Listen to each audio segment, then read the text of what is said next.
मेरी car hotel grand elite के सामने आकर रुकी।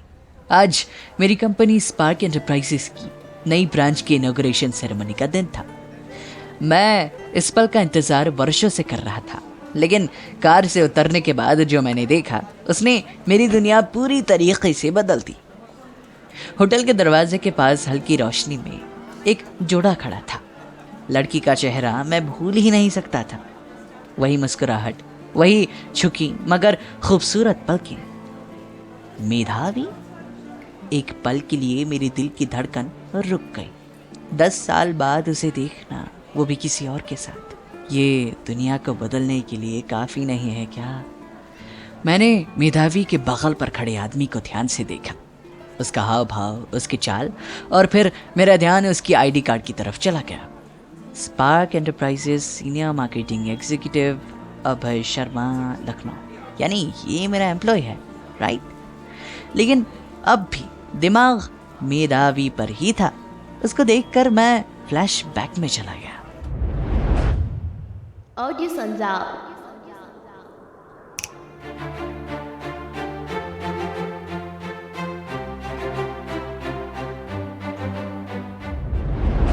मैं उस वक्त कॉलेज में था, अ थर्ड ईयर स्टूडेंट।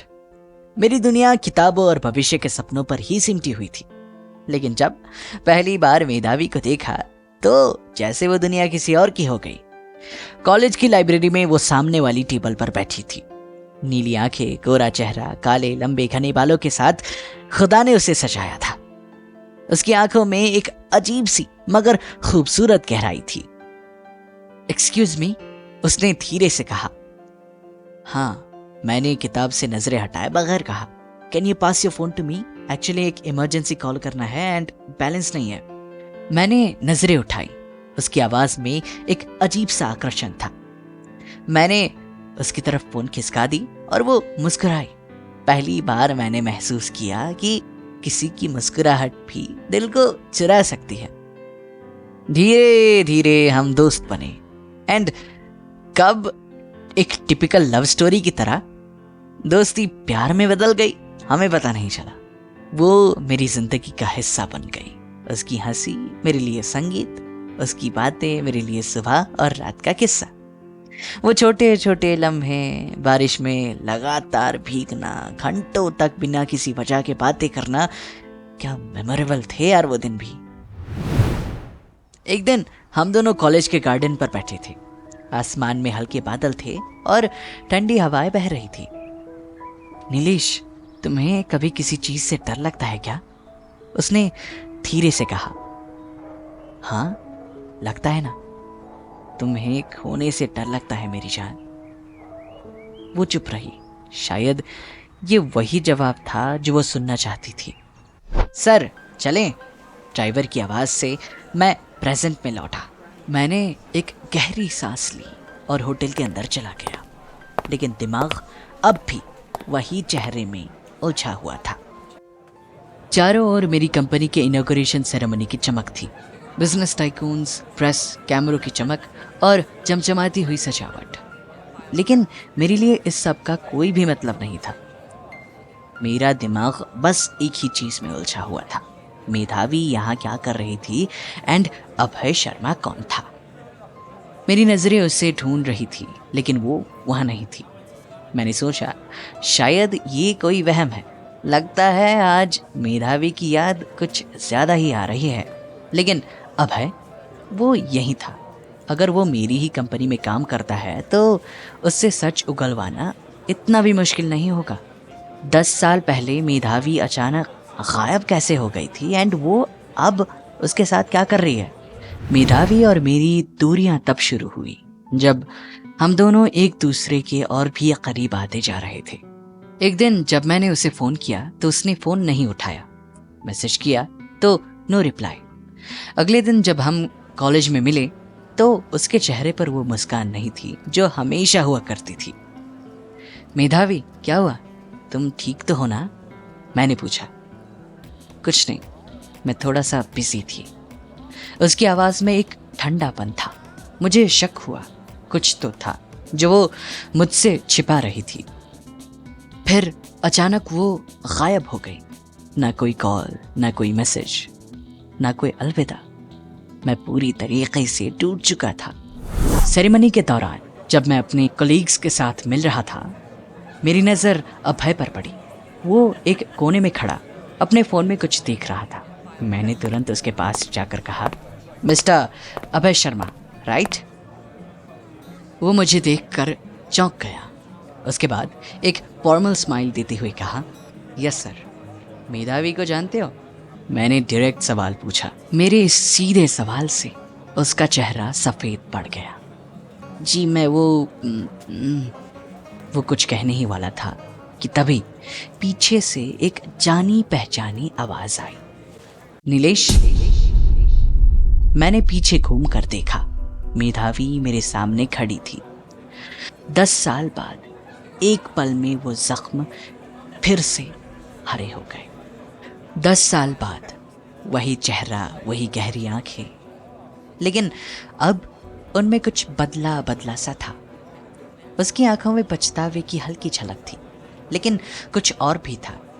शायद डर, शायद झिझक, या फिर कोई ऐसा दर्द जो वो छिपाने की कोशिश कर रही थी।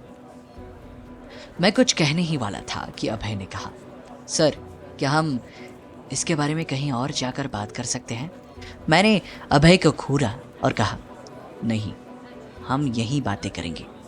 वैसे तो मैं अपनी पर्सनल चीज़ों को पब्लिक पर डिस्कस नहीं करता हूँ, लेकिन शायद आज मेरी कंट्रोल घास चरने गई थी। मेधावी की आंखें अभय पर टिक गईं। उसके बाद उसने मुझे देखा। कैसे हो नीलेश? उसकी आवाज़ तो वही थी, लेकिन उसमें पहले की तरह अपनापन नहीं था। मैंने हंसते हुए कहा, कैसा हूँ? अरे ठीक ही हूँ। अरे क्या हो गया मुझे? हाँ देखो, मैं तुम्हारे आगे खड़ा हूँ तो ठीक ही होऊंगा ना। लेकिन एक बात कहूँ, तुमने ये सवाल करने का हक पहले ही खो दिया है मेधावी। उसकी आंखें झुक गई। मैंने अपने अंदर उठते गुस्से को दबाया और सीधे सवाल पूछा, कहाँ चली गई थी तुम? ना कोई कांटेक्ट, ना कोई मैसेज, सीधे गायब हो गई तुम तो। मेधावी ने एक लंबी सांस ली और धीरे से कहा, please please leave this Nilesh, please leave this. मैंने उसकी आंखों में झांका। क्यों? जो बातें 10 साल पहले ही कहनी चाहिए थी, तुम अब भी मुझसे छुपा रही हो? What the fuck is going on? मेधावी चुप हो गई। अभय ने धीरे से मेरी तरफ देखा और कहा, sir could you please leave this? मेरा गुस्सा अब और भी ज्यादा भड़क गया। Why should I? क्यों? Why should I leave this? क्या तुम्हें पता है कि मैं मेधावी से कितना प्यार करता था? जब वो अचानक गायब हो गई तो मैं कितना भटका हूं, क्या तुम्हें पता है? मेधावी ने धीरे से मेरा हाथ पकड़ा। उसकी छुअन अब भी वही थी, लेकिन उसमें अपनापन कम और मजबूरी ज्यादा थी। नीलेश प्लीज, कहीं और बात करते हैं ना? तो चलो चले, कहीं और जाकर ही बात करेंगे, मैंने कहा। मैं और मेधावी होटल की पीछे की गली में आ गए। वहां पर ठंडी हवाएं चल रही थी। वहां पर आकर वो कुछ सेकंड्स चुप रही। उसके बाद बोली, मैं तुम्हें छोड़कर इसीलिए गई थी क्योंकि वो चुप रही। उसके होंठ हिले, लेकिन शब्द जैसे गले में अटक गए। क्यों मेधावी, क्यों? मेरी आवाज अब थोड़ी सी कड़वी हो गई। उसकी आंखें चमकी। उसने गहरी सांस ली और बोली, क्योंकि मैं मजबूर थी। मजबूर? ये कैसा जवाब था? मैंने मेधावी की आंखों में देखा। वहां एक उदासी थी, लेकिन वो नकली लग रही थी। उसके चेहरे के हाव भाव में कुछ ऐसा था जो मुझे भीतर तक खटक रहा था। मजबूरी? मैंने उसके शब्द दोहराए। कैसी मजबूरी थी मेधावी?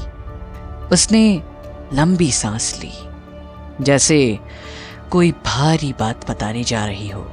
नीलेश, उस वक्त मेरे परिवार पर बहुत ही बड़ी मुसीबत आई थी।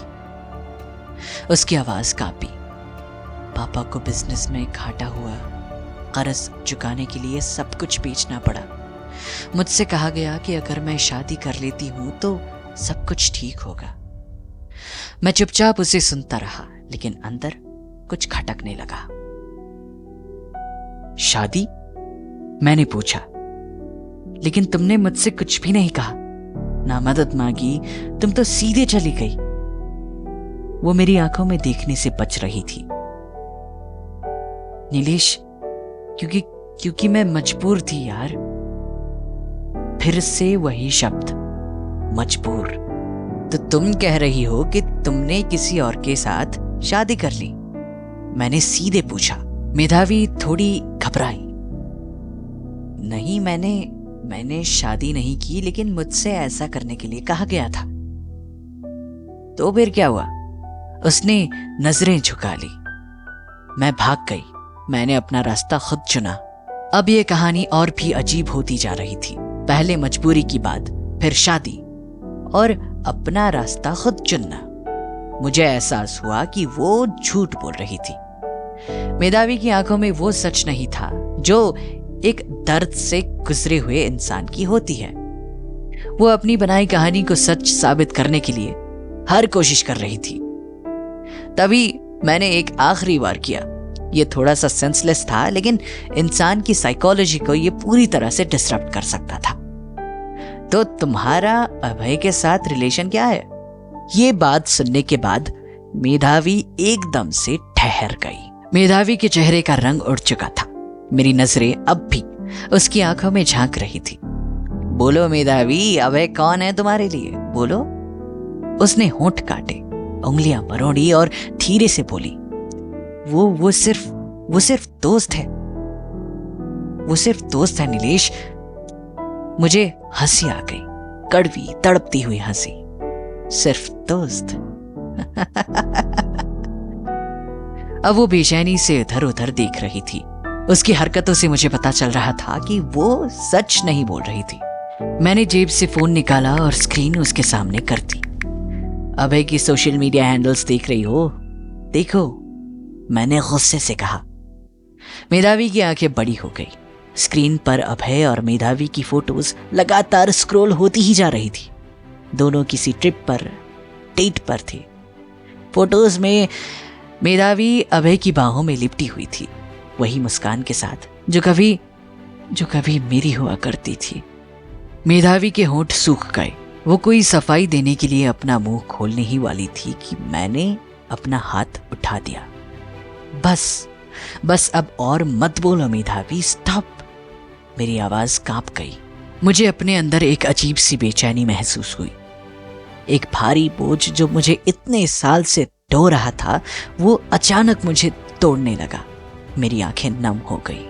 तुम जानती हो मेधावी, मैं हंसा, लेकिन मेरी हंसी दर्द में भीग चुकी थी।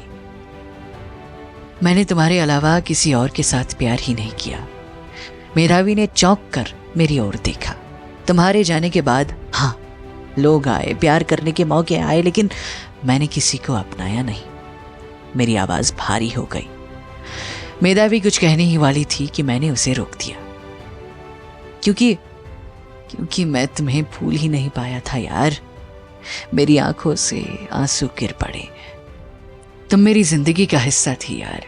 मैंने अपने आप को काम में झोंक दिया, सिर्फ इसीलिए कि जब एक दिन तुम आओगी तो मैं वो इंसान बन चुका हूं जो तुम्हें खोने लायक ना हो। और तुम, मेरी आवाज तेज हो गई, तुमने मुझे कभी याद भी किया था? मैंने एक लंबी सांस ली, अपना गुस्सा काबू में किया और उसकी आंखों में सीधे देखा। मेधावी, बस एक आखिरी सवाल, क्या तुमने मुझे कभी प्यार भी किया था? मेधावी की आंखें डबडबा गई, लेकिन उसने कोई जवाब नहीं दिया। वो बस खड़ी रही, जैसे कुछ बोलना चाहती हो, लेकिन हिम्मत जुटा नहीं पा रही थी। समझ गया, मैंने धीरे से कहा। मैंने एक आखिरी बार मेधावी को देखा और फिर पीछे मुड़ा। मेरे कदम तेजी से होटल की ओर बढ़ने लगे। मेरे कदम तो आगे चल रहे थे, मगर दिल कहीं पीछे उसी मोड़ पर ठहर गया था। जिंदगी का वो अधूरा पन्ना जिसे मैं सालों से अपने सीने में दबा रहा था, आज मैंने पहली बार सच में खोला था। और अब वक्त आ गया था उसे बंद करने का। कभी कभी ना मोहब्बत की किताबों में कुछ पन्ने अधूरे ही रह जाते हैं,